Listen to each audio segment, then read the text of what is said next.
with no entry fees in Bass for 2025, what would the payout be for someone who competes in the BPT, the Elites, and the npfl? That's what we're going to talk about right now.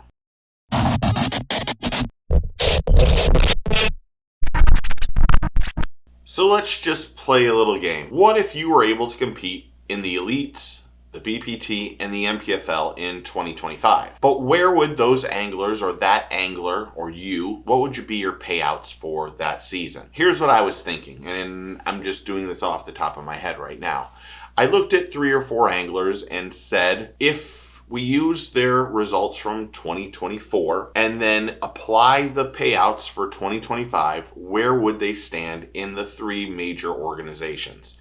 In the Elites, in the BPT, and the npfl. Now, the hard part was picking out 4 anglers, so I let AI do it. But to be fair, I thought we needed to have one from every group, because BPT and the Elites are only paying 30 and 40 anglers in 2025. So when I wanted to select 4 people, I wanted those anglers to be in the top 30. I obviously chose Chris Johnson because he was the Angler of the Year last year in the Elites, and it makes sense to take him. I should also mention I only selected elite anglers, and the reason why is because the Elites don't have entry fees next year, and it was a monstrous decision to make it, but their payouts are really horrible. But I think it's only fair to look at where they would be if they had the exact same results from 2024 to 2025. So here's the 4 anglers we took. I took Chris Johnson because he was Angler of the Year. I then let the robot do it itself. And the robot picked Chris Zaldane, Jordan Lee, and Justin Atkins. Now, we're going to use the basis that the tournaments cost the same amount, even though they don't, because the BPT is $6,400 and some odd dollars. The npfl is $5,000, and the Bass Elites is free. Chris Johnson won Angler of the Year on the Elites. And if he were to finish the exact same way as he did in 2024 as 2025, Chris would make $88,125.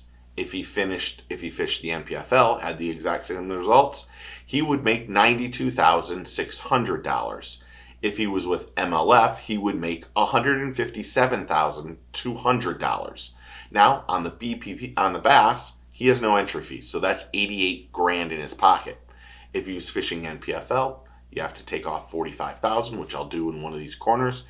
And then if he was fishing MLF, he would still make roughly $112,000. And I should mention, this does not bring into free tournaments like the Classic or the Angler of the Year, because the BPT actually has 2. They have a red crest and a heavy hitters where you can make a ton of money. And those are free tournaments, where the Elites get at least the championship, and so does the npfl. But those winnings are not included in this scenario. Jordan Lee finished 9th in Angler of the Year points. If he has the same results as last year as this year, he will make $58,300 on the Elites. On the npfl, he would make $74,100. And on the BPT, he would make $111,800. But remember, the Elites, no entry fees, $5,000 at least per tournament on the npfl, and almost $6,000 or $6,400 on the BPT. I'll put the results up here. I think we all can agree Chris had a great, fantastic year.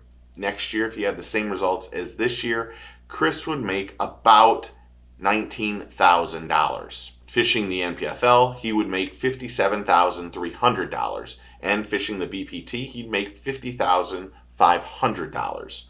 Now, again, no entry fees makes a big difference, so there's probably a big discrepancy in this one.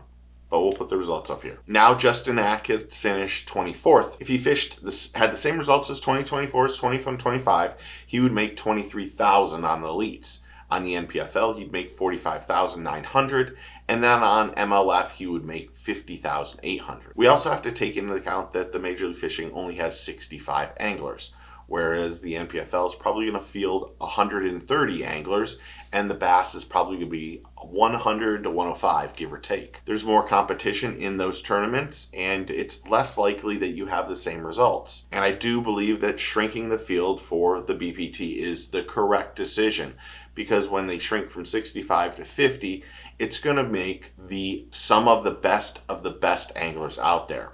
Whereas, I mean, no shade, no disrespect, you get some people that are in NPFL and on the elites that finish in that bottom 20 or 30, and while they're great fishermen, they might not be the best great tournament fishermen. And there's lots of reasons that could throw off the whole thing.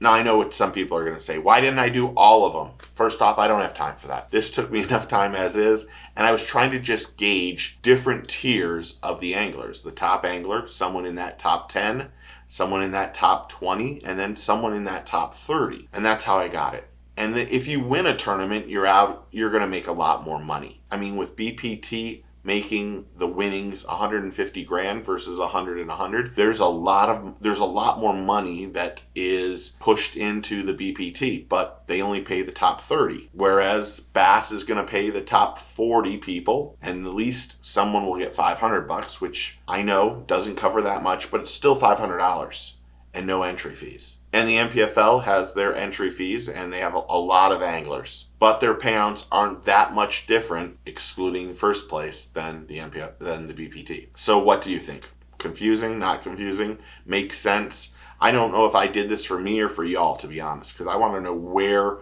those anglers at different tiers would make in 2025. Because I think the no entry fee is great, and I think is sustainable with viewership.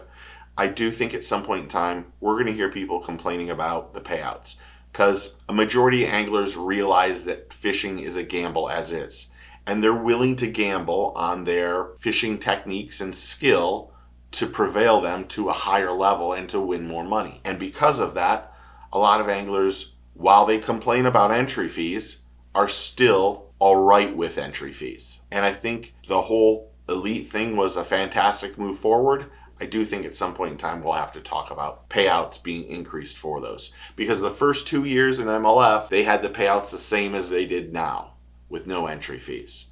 It just wasn't sustainable because they need the viewership, they need the sponsors, they need the non-endemic sponsors. I don't know. You tell me in the comments below. Thanks for watching. Thanks for clicking that like and subscribe button. I really do appreciate everyone who comments and is a subscriber and who's a new member and leaves feedback on the channel. I really appreciate it. It's a humbling and honoring experience for me. And I'm so thankful for you. So thank you. I really, really do appreciate it. But if you're not a subscriber, you should be.